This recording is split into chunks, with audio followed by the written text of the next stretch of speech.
कैसे हो बेटा? कल से इतनी बार ट्राई कर रहे तुझे। आई बाबा, सॉरी, मैं एक्चुअली आपका मिस कॉल देख रहा था लेकिन उठा नहीं पाया, बॉस के साथ था ना। खाने सोने पे जरा ध्यान दो बेटा। तेरे खाने की यहाँ बहुत याद आती है। कैसे हो आप दोनों? हम दोनों ठीक है बेटा। बेटा, ये तेरे लिए कब मुमकिन होगा कि तू थोड़े से पैसे हमारे लिए भेज दे? यहाँ ब्याज की रकम इतने बढ़ते जा रही है। जो थोड़ा बहुत भेज सको भेज दो। कल साहूकार घर आया था, बोला है कि अगर इस महीने कुछ नहीं दिया तो हमारे खेत का कुछ हिस्सा ले लेगा। बाबा प्लीज, आप जरा भी टेंशन मत लेना, मैं हूं ना। देखो आप, मैं इस महीने आपको जरूर पैसे भेजूंगा। हाँ बाबा, बॉस बुला रहा है, मैं अभी भी ऑफिस में हूँ, लेकिन आपको रात को जरूर फोन करूंगा घर से।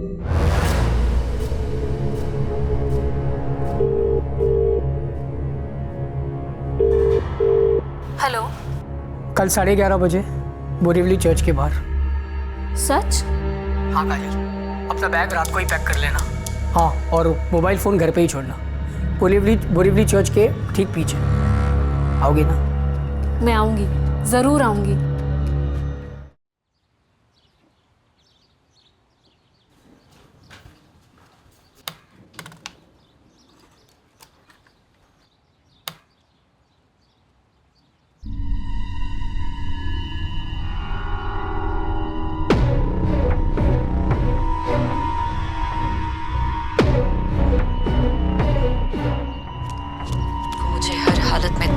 चाहता है वो मेरे बंदर को इस दुनिया में आने से पहले ही मार देगा।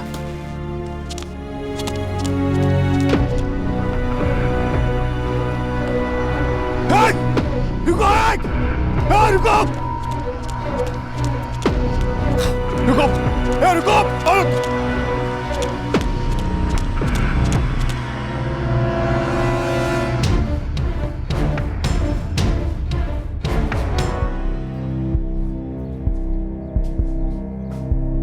आई सुन,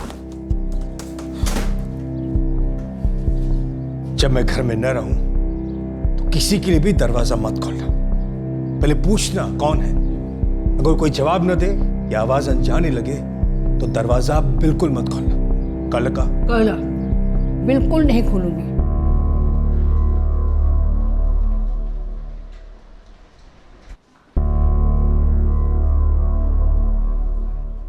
Can I see your return tickets, please, sir? Return tickets. Yes, your return tickets to India? I will be booking the ticket now, yes. Sir, this is a tourist visa. You can't travel without a valid return ticket. That's what I'm saying. I will be doing the booking now. No, I don't think you understand. I need to see that return ticket now.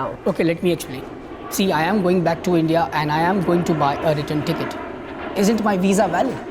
If I don't go back from here as per the visa says, you can then catch me. I'm sorry, sir, but you can't travel without a valid return ticket. Say, listen, let me explain. There is some problem Officer happening Johnson here. to immigration counter immediately. You're not understanding, Please madam. report There to is some problem happening. I need...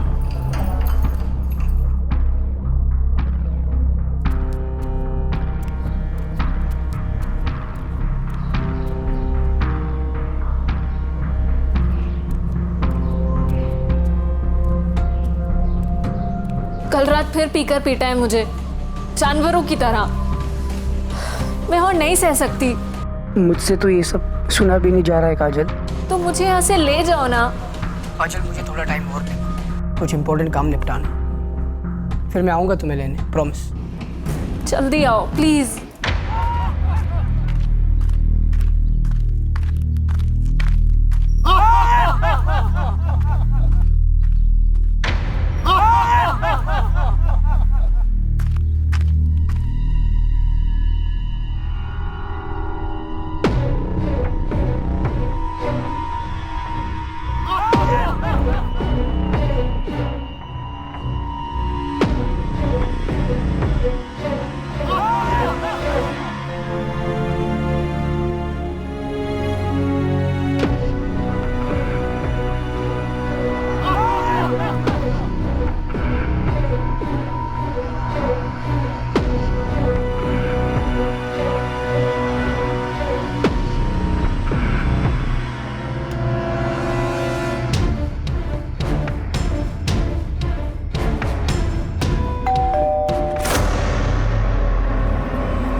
Ajay, Ajay,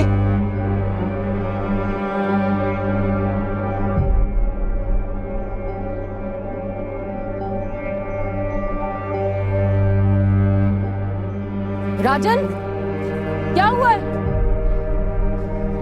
भाई पता नहीं क्या हुआ है। मैं जब आया तब गेट खुला था और ये दरवाजा भी खुला था। जयदेव काका की गाड़ी भी नहीं और जयदेव काका और अजय का फोन भी नहीं लग रहा है।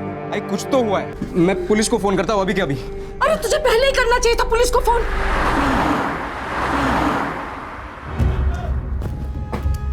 सर मैंने ही फोन किया था आपको। अंदर फ्लोर पर खून के धब्बे हैं।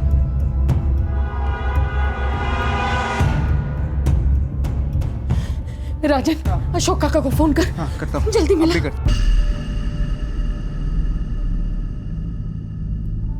दूसरा कमरा भी चेक करो। जाचन कह रहा था कि उसकी दादी आशा लता भी यहीं रहती है। सर, उस कमरे में भी लाश है।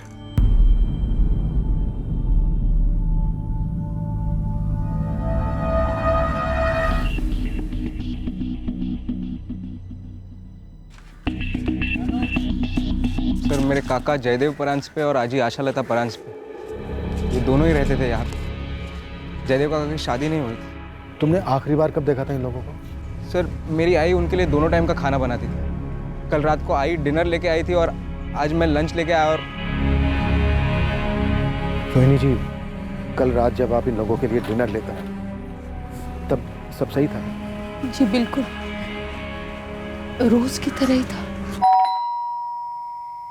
कौन है? माँ जी दरवाजा खोलिए, मैं रोहिणी। कौन है? अरे रोहिणी माँ जी। अरे बाबा कौन? रोहिणी, रोहिणी। 3 बार बोला मैंने, रोहिणी रोहिणी रोहिणी। आप मेरी आवाज नहीं पहचानती? जयदेव भाऊ कहाँ है? अपने कमरे में है।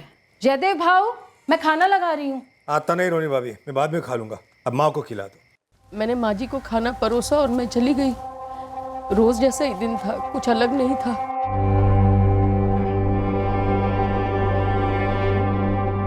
ये राजन आज दोपहर का खाना लेकर आया था, लेकिन लगता नहीं कि जयदेव जी और उनकी माँ आशा लता जी ने आज सुबह नाश्ता किया था। कल के बर्तन भी अभी तक धुले नहीं। क्या सुबह से कोई काम वाली बाई भी नहीं आई होगी? हाँ सर, एक काम वाली बाई आती है।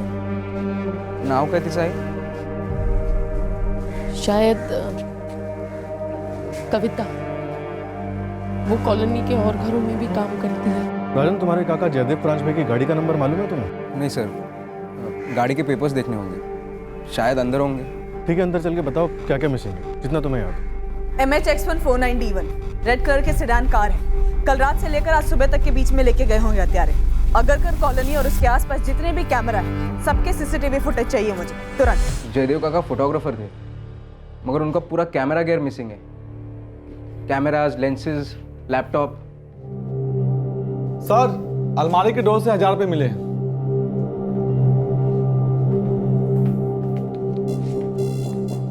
और भी पैसे रहे होंगे यहाँ पे? सर जयदेव काका घर पे कितने पैसे रखते थे ये मैं नहीं जानता, मगर उनके वॉलेट में कई सारे डेबिट कार्ड्स और क्रेडिट कार्ड्स रहा करते थे। वॉलेट भी मिसिंग है।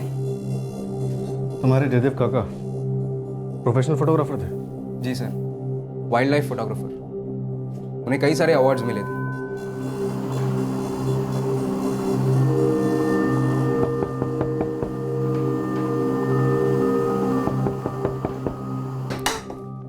क्या है?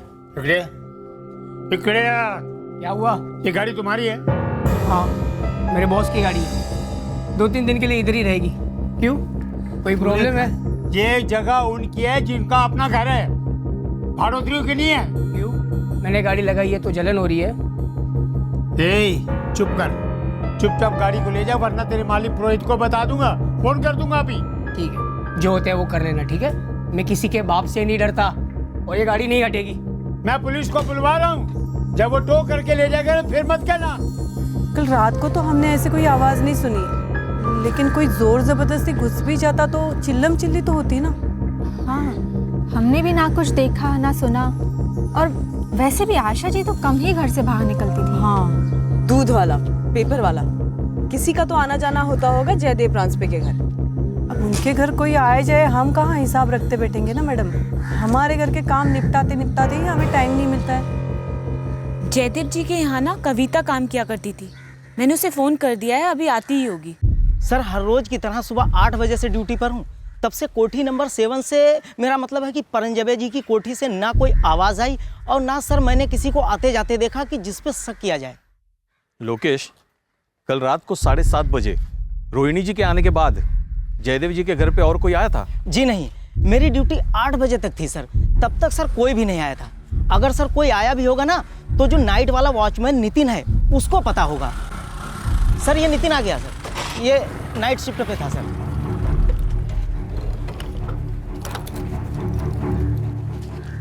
नितिन, कोठी नंबर 7 में कल कोई आया था जयदेव जी के यहाँ? नहीं साहब, कल तो कोई नहीं आया उनके घर पे। और 11:15 बजे करीब जयदेव साहब खुद बाहर गए थे। कार लेकर गए थे? हाँ साहब, सीसीटीवी फुटेज दिखा दो ना शरद साहब। फुटेज ट्रांसफर हो रहा है, लेकिन एक बात मेरी समझ में नहीं आ रही है। अगर जयदेव जी अपनी कार खुद चलाकर बाहर गए फिर वो वापस कैसे आए? क्योंकि उनके घर के कंपाउंड में तो उनकी कार है ही नहीं। रात को तो वो वापस लौटे नहीं साहब, मुझे लगा बाहर गए किसी काम के लिए। लेकिन ठीक से याद करके बोलो, जयदेव जी गाड़ी लेकर बाहर गए थे? हाँ साहब, गाड़ी तो जयदेव जी की ही थी। गाड़ी कौन चला रहा था? जयदेव जी? ठीक से देखा तुमने? साहब इतना झांक कर तो नहीं देखा, पर ऐसा नहीं लग रहा था कि गाड़ी कोई और चला रहा था।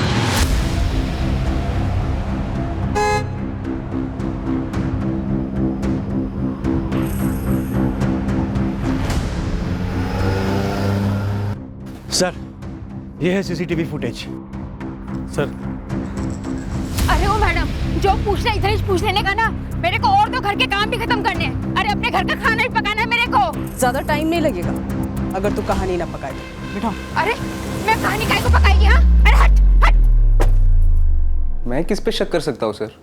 देखो राजन, डेथ कब हुई ये हमें पोस्टमार्टम रिपोर्ट आने के बाद ही पता चलेगा। घर में फोर्स एंट्री के कोई निशान नहीं मिले, मतलब ज़रूर दरवाज़ा किसी के लिए खोला गया, लेकिन जैसा कि आप लोग बता रहे हैं उससे तो यही लगता है कि जयदेव काफ़ी चौकन्ने किस्म के इंसान थे, किसी अजनबी के लिए दरवाज़ा नहीं खोलते थे।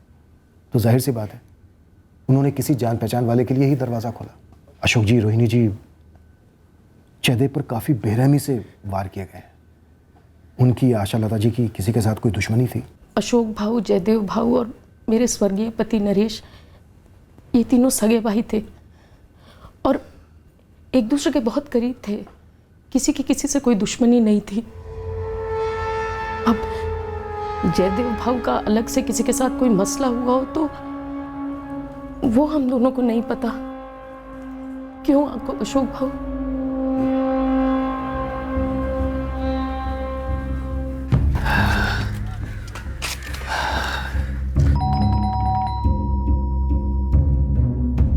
कौन है?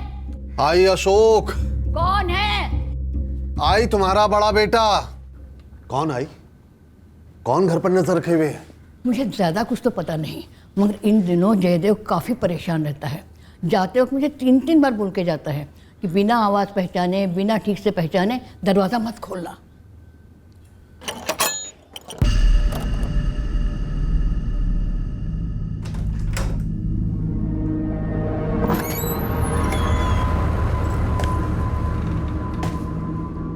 अरे अशोक भाऊ, कैसे हो भाऊ? मैं ठीक हूँ, तू बता जयदेव। अरे ये कौन लोग हैं जो घर पर नजर रखे हुए? पता नहीं, ऐसा मुझे लगता है भाऊ। कोई झगड़ा तो नहीं हुआ तेरा? तुझे किसी से कोई खतरा है? तो जयदेव ने किसी खतरे के बारे में बताया आपको? जी नहीं, कुछ नहीं बताया। कब की बात है अशोक जी? यही पिछले हफ्ते की। मैं ऐसे ही आई से मिलने गया था, तब उन्होंने बताया। क्या जयदेव आप लोगों से कुछ छुपा रहे थे? शायद उनके फोटोग्राफी के प्रोफेशन को लेकर कुछ छुपा रहे हो? सर जयदेव काका कई फेमस वाइल्ड लाइफ मैगजीन्स के लिए काम करते थे, मगर उसके बारे में हम ज़्यादा नहीं जानते। कौन डिटेल दे सकता है इस बारे में राजा? मैं पता लगा सकता हूँ सर, शायद इंटरनेट पे से पता चल जाए वो कौन से पब्लिकेशंस के लिए काम करते थे।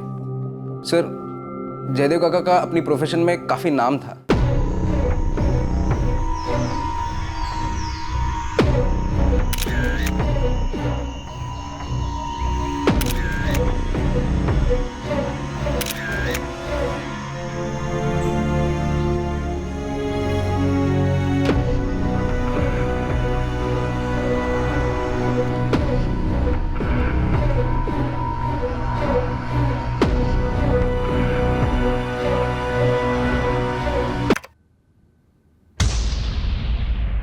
इसमें तो पता नहीं चल रहा गाड़ी कौन चला रहा है, और सीसीटीवी कैमरा भी इतना ऊपर लगा है। सर मैंने नहीं लगाया, वो तो कॉलोनी वालों ने लगाया।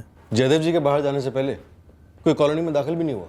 सर मैं भी तो वही कह रहा हूँ, रात को कोई कॉलोनी में आया ही नहीं, और अगर आता तो शाम में रजिस्टर में एंट्री भी करवाता ना साहब। मेन गेट के अलावा कोई और रास्ता भी है कॉलोनी में दाखिल होने का? हाँ साहब, पीछे एक दीवार है जो पार्क से लगी हुई है, वहाँ से कोई दीवार फांद कर आया होगा तो बोल नहीं सकता साहब। और वहाँ सीसीटीवी कैमरा नहीं है? नहीं है साहब, वैसे भी जयदेव साहब रोज शाम को उस पार्क में टहलने जाते थे। जयदेव भाऊ के घर सुबह 8 से 9, 1 घंटे में झाड़ू पोछा बर्तन सब करके जाती थी मैं। और कपड़े तो जयदेव भाऊ खुद वॉशिंग मशीन में लगा लेते थे। आज सुबह जब तूने दरवाजे की बेल मारी और किसी ने दरवाजा नहीं खोला तो तूने जानने की कोशिश नहीं की कि क्या बात है? क्यों ऐसा करेगी मैं? अरे 8-10 बार घंटी मारी ना मैंने। जब मैं वहां पर गई तो कंपाउंड का दरवाजा खुला हुआ था, साहब की गाड़ी नहीं खड़ी थी, तो मैंने सोचा कि अज्जी अंदर होगी, सो रही होगी। मैं बेल मारती रही पर किसने दरवाजा नहीं खोला।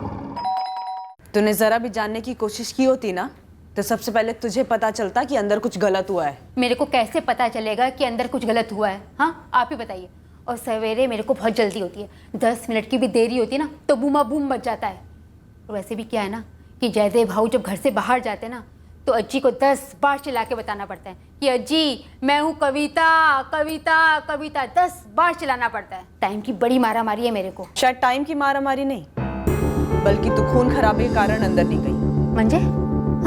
मतलब ये कि तुझे पहले से पता था कि अंदर 2 कत्ल हुए हैं, लाशें पड़ी हैं अंदर। मैडम चलती है मैं। 1 मिनट रुक, खड़ी हो यहाँ। पुलिस स्टेशन है ये, तेरी बस्ती कोई चौपाल नहीं है कि जब मनाया उठ के चल दिया। और तू अपने थाने में बैठी है इसलिए किसी के ऊपर भी दादागिरी करेगी? उस कॉलोनी के 6 घरों में पिछले 4 साल से काम कर रही है मैं। 2 बच्चों की माँ है। मेरा मर्द पिंपरी की फैक्ट्री में दिन रात मेहनत करता है, कमर तोड़ मेहनत करते हैं हम लोग, कभी किसी का खाया नहीं हम लोगों ने। मैं चलती है।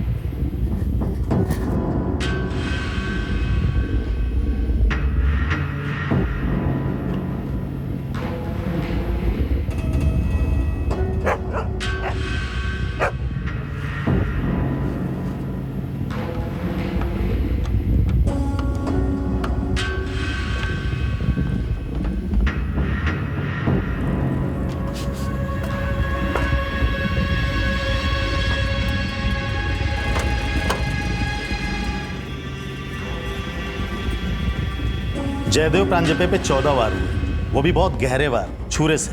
स्टेपिंग जो है वो बहुत ही जोर लगा करके की गई होगी। 14 वार हुए, पर किसी ने कोई चीखना चिल्लाना नहीं सुना। जहाँ तक मुझे लगता है कि विक्टिम को रिएक्ट करने का मौका ही नहीं मिला, क्योंकि ये हमला अचानक से हुआ होगा। मतलब जयदेव को पता ही नहीं होगा कि वो शख्स जयदेव पर इस तरह से हमला करने वाला है। ये बेड से उठी होंगी और कातिल ने इनका गला पकड़ करके पीछे की तरफ बहुत जोर से धक्का दिया होगा। ये जो इनके गले पे उंगलियों के निशान हैं, फॉरेंसिक ने इसे कलेक्ट कर लिया है। मौत की टाइमिंग डॉक्टर? कल रात यही कोई 10-11 के बीच में, क्योंकि इन दोनों के पेट से अनडाइजेस्टेड खाना मिला है।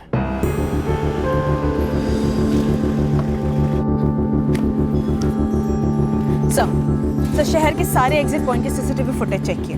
जयदेव प्रांजपे की रेड सेडान कार पुणे से बाहर जाते हुए नहीं देखी गई है। और ये देखिए, ये आगे सीट पर कौन बैठा है ये क्लियर नहीं है, पर फिर भी मैंने गुरु खबरी को काम पे लगा दिया है। सारे लूट के और चोरी के हिस्ट्री शीटर को खंगाल रहा है। क्या ये वाकई में लूट चोरी का केस है? 14 वार किए गए जयदेव बेरहमी से, एक 80 साल की बूढ़ी औरत को गला दबाकर मार डाला गया। मुझे गहरी नफरत की बू आ रही है। सर कुछ पब्लिकेशन हाउसेस के नंबर मिले हैं जिनके लिए जयदेव प्रांजपे फ्रीलांस काम करता था, मैं उनसे बात करती हूँ।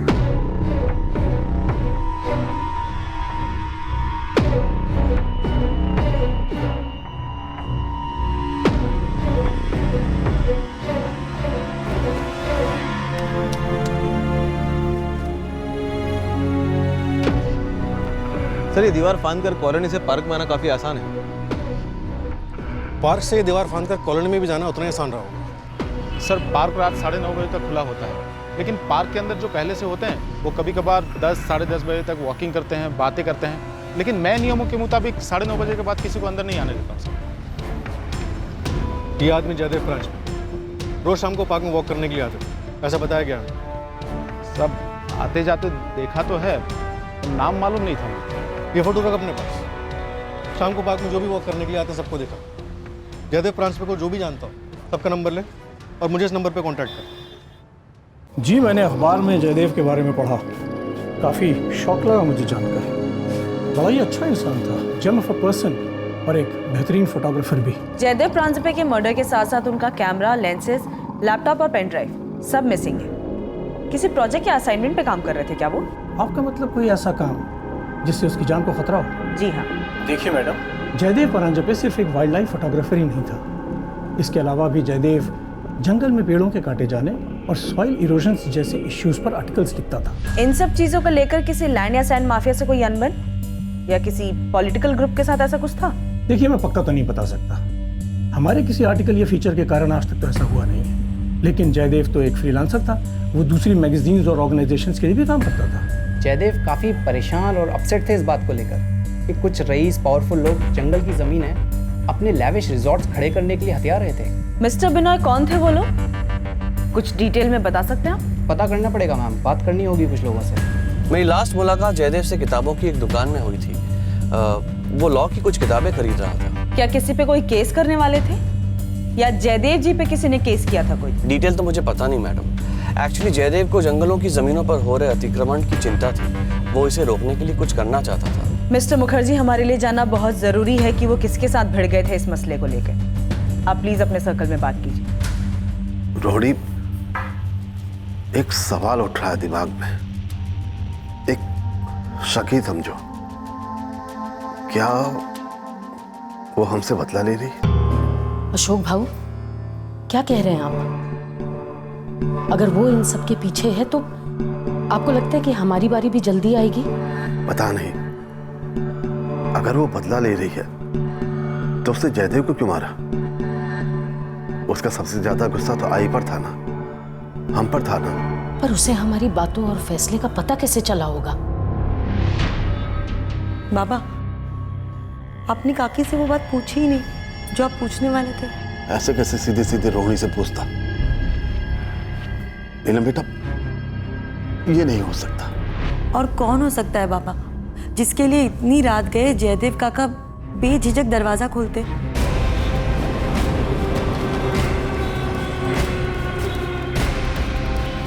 आशालता प्रांजपे और जयदेव प्रांजपे, इन दोनों की कॉल रिकॉर्ड्स हमें तुरंत चाहिए। हमारे लिए पता करना बहुत जरूरी है कि उनके घर आने से पहले किसने उनको कॉल किया था। मैडम, जयदेव प्रांजपे और आशालता प्रांजपे दोनों के फोन IMEI ट्रैकिंग पर डाल दिए हैं, लेकिन फोन अभी तक एक्टिवेट नहीं हुए। दीपाली साइबर टीम से रेगुलर कांटेक्ट में रहो, उनसे बोलो लगातार चेक करते हैं।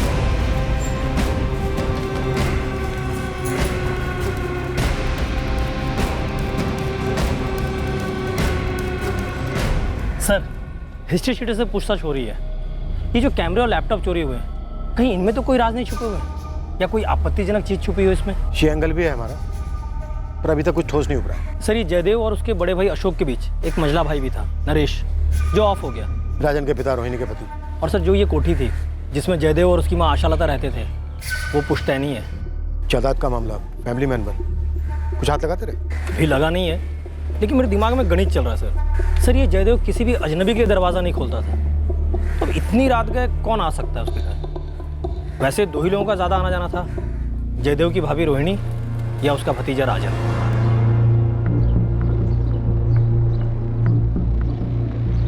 गौतम जी? जी, वो वॉचमैन ने मुझे जयदेव का फोटो दिखाया था, मैं अच्छी तरह से जानता था उसे। गौतम जी, क्या आप कुछ बता सकते हैं? हमारा मानना है कि कोई इस पार्क की दीवार को फांदकर कॉलोनी में दाखिल हुआ होगा। जयदेव परेशान तो था। किस बात को लेकर? नहीं बताया, लेकिन आंखें सब बोल देती है। वो बेचैन रहता था। हाँ, इतना तो हमने भी सुना है कि जयदेव जी को किसी बात का डर था। वो अपनी माँ से भी बार बार बोलते थे कि बिना नाम जाने किसी के लिए भी दरवाजा मत खोलो। सुबह से एक किस्सा याद करने की कोशिश कर रहा हूँ जयदेव के बारे में। कैसा किस्सा? कुछ याद नहीं आ रहा है। कुछ हुआ तो जरूर था, पर क्या हुआ था, कब हुआ था, याद नहीं कर पा रहा हूं मैं। गौतम जी, प्लीज याद करने की कोशिश कीजिए। शायद आपकी बताई कोई बात हम इस केस में सुराग दे सकते हैं। एक शाम थी, हम लाफ्टर क्लब वाले लोटपोट हो रहे थे, मेरी नजर सामने जयदेव पे पड़ी।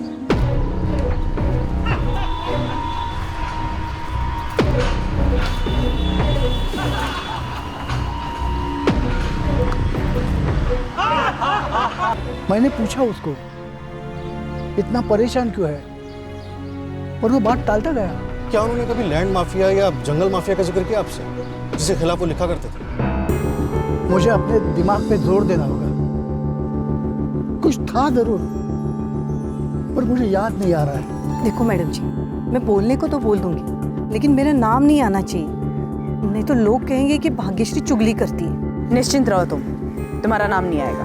आप वो कविता से दोबारा पूछताछ करो। क्यों? उसने कुछ बताया क्या? वो कविता मेरे घर में भी काम करती है ना, तो काम करते करते उसने मुझे कहा कि कोई तो औरत है। औरत है? कौन औरत? ये बात आप कविता को ही पूछ लीजिए ना।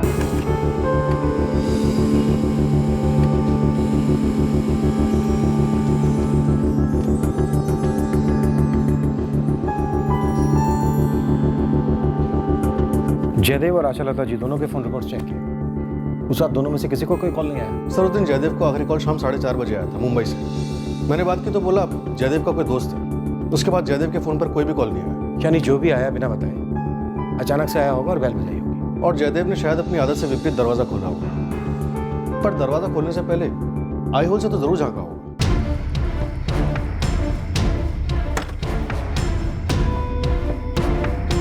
सर मुझे जयदेव के भतीजा राजन पर शक हो रहा है, शायद वो झूठ बोले। दरवाजे पर खून के धब्बे देखकर वो अंदर ही नहीं गया।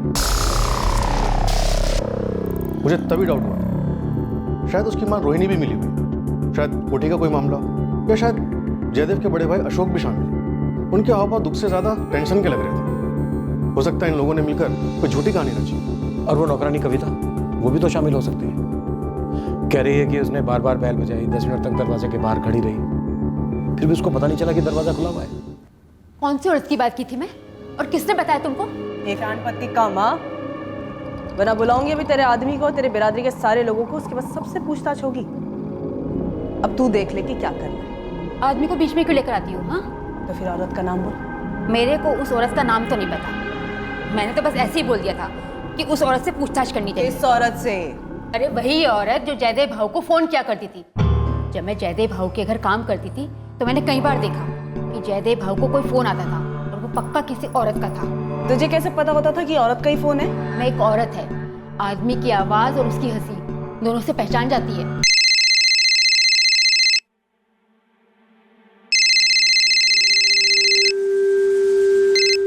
हेलो। हाँ घर पर ही हूँ। टाइम की प्रॉब्लम तुम्हारी है, मजबूरी है तुम्हारी है, हमारा क्या।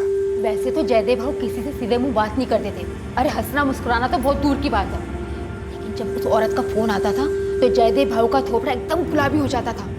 ये फोन करने वाली औरत है कौन? ये तो मेरे को नहीं पता, मैंने तो बस जयदेव भाऊ के हाव भाव से पहचान लिया कि हो ना हो वो किसी औरत से ही बात करते थे।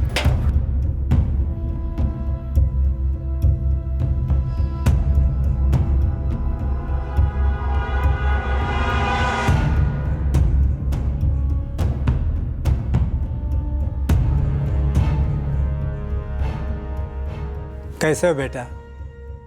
कल से इतनी बार ट्राई कर रहे तुझे। आई बाबा, सॉरी, मैं एक्चुअली आपका मिस कॉल देख रहा था लेकिन उठा नहीं पाया, बॉस के साथ था ना। खाने सोने पे जरा ध्यान दो बेटा। तेरे खाने की यहाँ बहुत याद आती है। कैसे हो आप दोनों? हम दोनों ठीक है बेटा। बेटा ये तेरे लिए कब मुमकिन होगा कि तू थोड़े से पैसे हमारे लिए भेज दे? यहाँ बैच की रकम इतने बढ़ते जा रही है। जो थोड़ा बहुत भेज सको भेज दो।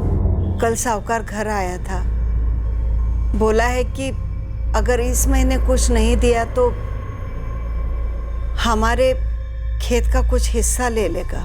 बाबा प्लीज आप जरा भी टेंशन मत लेना, मैं हूं ना। देखो आप, मैं इस महीने आपको जरूर पैसे भेजूंगा। हाँ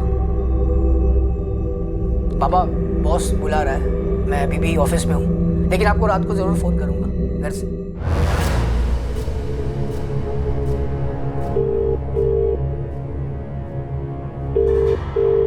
हेलो। कल 11:30 बजे बोरीवली चर्च के बाहर। सच? हाँ काजल, अपना बैग रात को ही पैक कर लेना। हाँ, और मोबाइल फ़ोन घर पे ही छोड़ना। बोरीवली चर्च के ठीक पीछे। आओगे ना? मैं आऊँगी, ज़रूर आऊँगी। औरत जयदेव की जिंदगी में? जी, औरत थी जयदेव की जिंदगी में।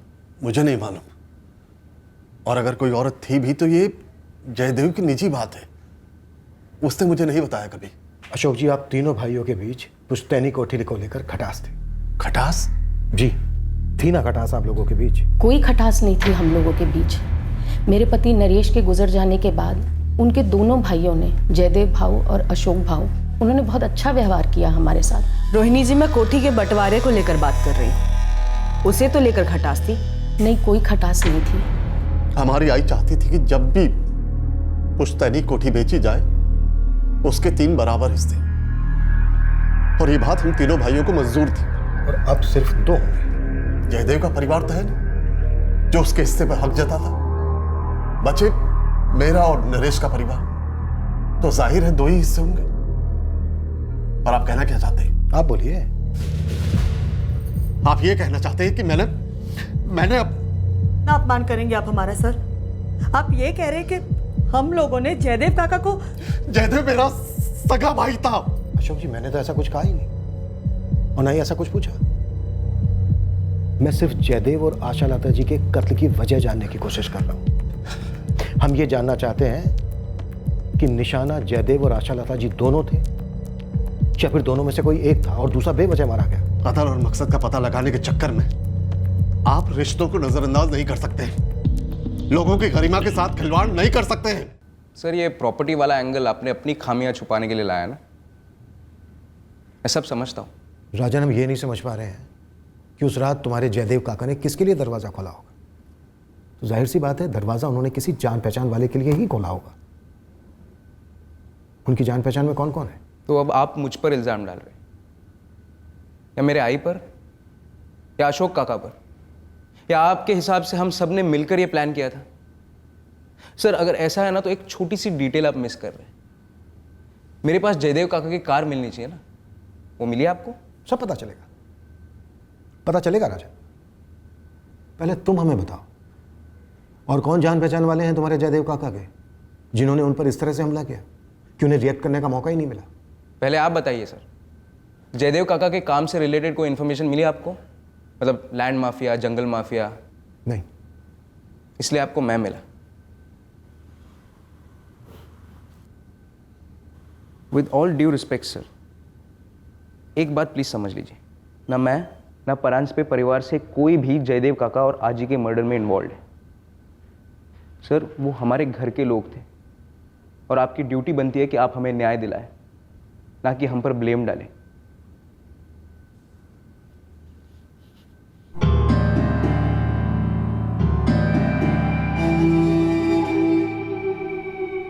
बेटा, हम डरे हुए हैं सर।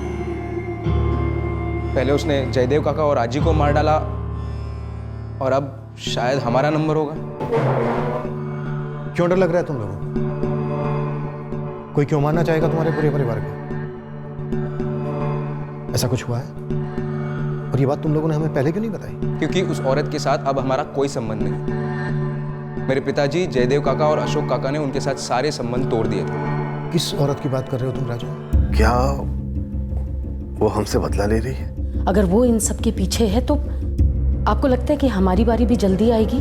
मेरे पिताजी जयदेव काका और अशोक काका की एक सगी छोटी बहन गौरी आप्टे नाम है उनका, मगर अब वो कहाँ है ये हम नहीं जानते। और तुम लोगों को डर है कि शायद गौरी आप्टे तुम लोगों को मार डालेगी। क्यों करेगी वैसे? क्योंकि वो अब हमारे परिवार का हिस्सा नहीं है सर। हमने उससे सारे रिश्ते तोड़ दिए, इसलिए शायद वो शायद पता नहीं है सर। पता नहीं ये सब सच है या वहम है या क्या है।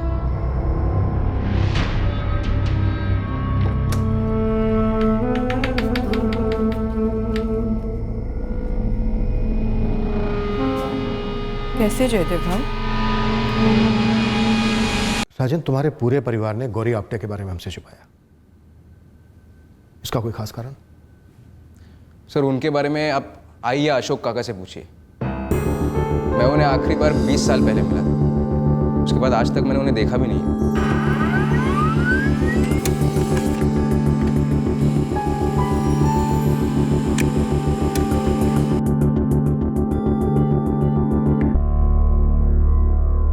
जयदेव कॉलिंग जयदेव? हाँ सर, अजीब है। मैं उस औरत को ट्रेस करने की कोशिश कर रहा था जिसका जिक्र उस नौकरानी कविता ने किया।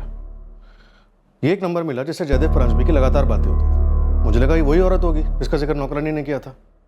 आखिरी बार ये फोन 18 तारीख को स्विच ऑन हुआ था, अभी स्विच ऑफ है। और ये नंबर भी जयदेव परांजपे के नाम पर रजिस्टर्ड है, उसी के एड्रेस से। और सिर्फ जयदेव परांजपे को इस नंबर से कॉल्स किए गए।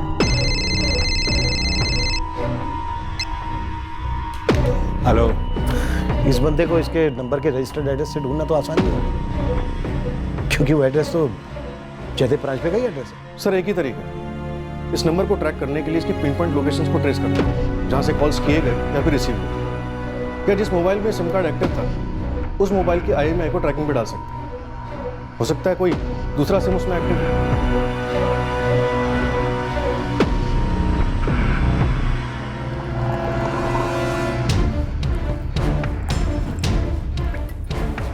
आकाश, ड्रॉप कर दूं तुम्हें? नहीं पापा, आज मैं खुद से चला जाऊंगा क्योंकि लेक्चर थोड़ा लेट से है ना, इसलिए।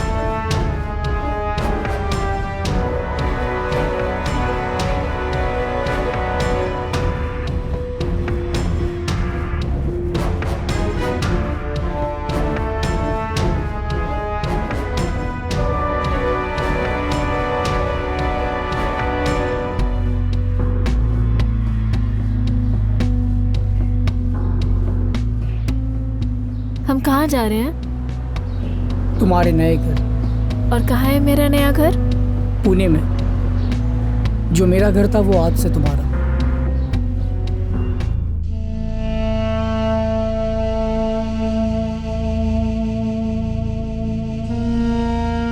हमें इंतजार था कि हम कब जयदेव परांजपे के भाई अशोक परांजपे और उनकी भाभी रोहिणी परांजपे से गौरी आप्टे के बारे में जानकारी ले सकेंगे, लेकिन उससे पहले एक ऐसी जानकारी सामने आई जो इस केस के लिए अहम थी। क्राइम सीन पर मिले उंगलियों के निशान और आशालता जी के गले से मिले हुए उंगलियों के निशान दोनों मैच कर गए इंस्पेक्टर। कुल कितने लोग शामिल थे इस हमले में? अभी तक तो हमें सिर्फ एक ही सेट ऑफ फिंगरप्रिंट्स मिले हैं। जयदेव परांजपे खुद काफी फिट थे, उन पर 14 इतने गहरे वार करना, मतलब बंदा जरूर तगड़ा रहा होगा, काफी मजबूत।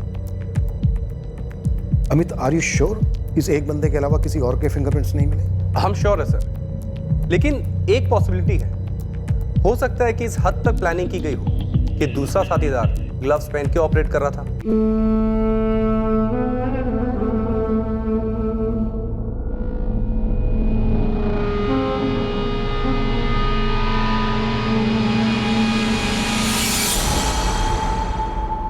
फॉरेंसिक टीम का कहना है कि हमलावर एक ही था, शायद जवान था। फिर भी मैंने उनसे दोबारा स्कैनिंग के लिए कहा है। सर एक और अपडेट है, इस हत्याकांड के कुछ 12 दिन पहले 2 जवान लड़के जयदेव परांजपे के घर की तस्वीरें ले रहे थे। CCTV में कैप्चर हुए? जी सर, फुटेज मंगवाइए। कॉलोनी के चेयरमैन ने बात बताई, वो कल ही अब्रॉड ट्रिप से वापस लौटे। सर मैं कल ही लौटा अब्रॉड ट्रिप से, मैं 15 नवंबर को गया था यहाँ से। और सर अजीब बात यह है कि 7 नवंबर को जयदेव जी मेरे पास आए थे और उन्होंने 6 नवंबर की CCTV फुटेज मांगी थी। कोई उनके घर की तस्वीरें ले रहा था सर।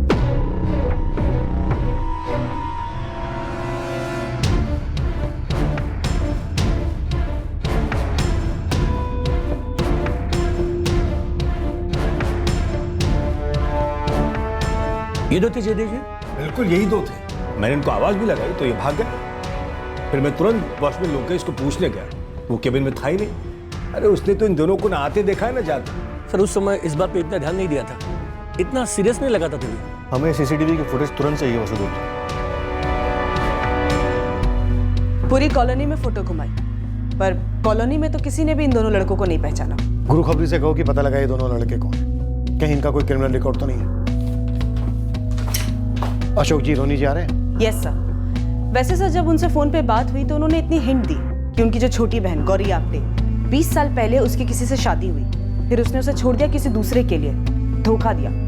क्यों? कुछ बोले? नो सर, इसके अलावा ज्यादा कुछ नहीं बोले।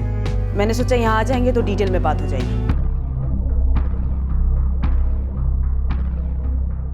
काका, जो है असलियत वो बता दीजिए। अब जो है वो है।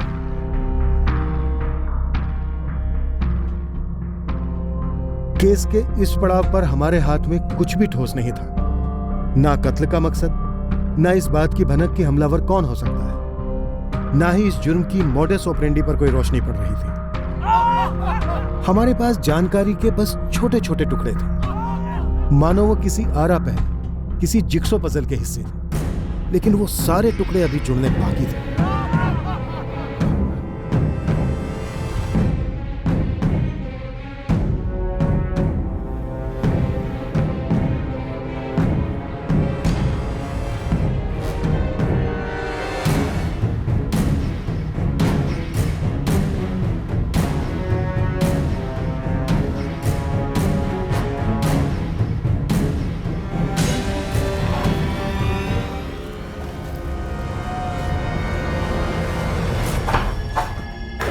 एक और काम मिला है। भाई ये काम करते करते हमारी जिंदगी का असली मकसद मत भूल जाना तुम। सवाल ही पैदा नहीं होता भाई। ये बहुत छुटकुल सा काम है, दिन वेस्ट नहीं करेंगे, आज रात को ही निपटाना है। वैसे इस काम के हमें पैसे तो अच्छे मिलेंगे ना? काफी अच्छे मिलेंगे।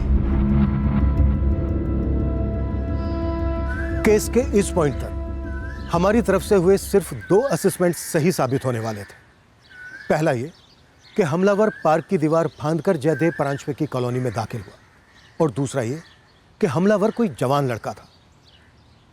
पर कत्ल का मकसद क्या था? मास्टरमाइंड कौन था? क्या कोई और भी उसका शिकार होने वाला था? इन सभी सवालों के जवाब से हम कोसों दूर थे। हमारे लिए इस वक्त सबसे ज़रूरी था उन 2 लड़कों तक पहुंचना जो जयदेव परांजपे की कॉलोनी में स्पॉट हुए थे। हमें अभी तक परांजपे परिवार के 3 भाइयों की छोटी बहन गौरी आप्टे के बारे में बहुत कुछ जानना बाकी था। हमें अभी ये भी पता नहीं था कि एक और नौजवान का इस केस में क्या रोल था, जो उस शाम पार्क में मौजूद था जब जयदेव परांजपे वॉक कर रहे थे और किसी बात से परेशान थे। ये सारी जानकारी हासिल कर, उन्हें जोड़कर इस केस को हल हम कल के एपिसोड में करेंगे। क्राइम पेट्रोल सतर्क। जय हिंद।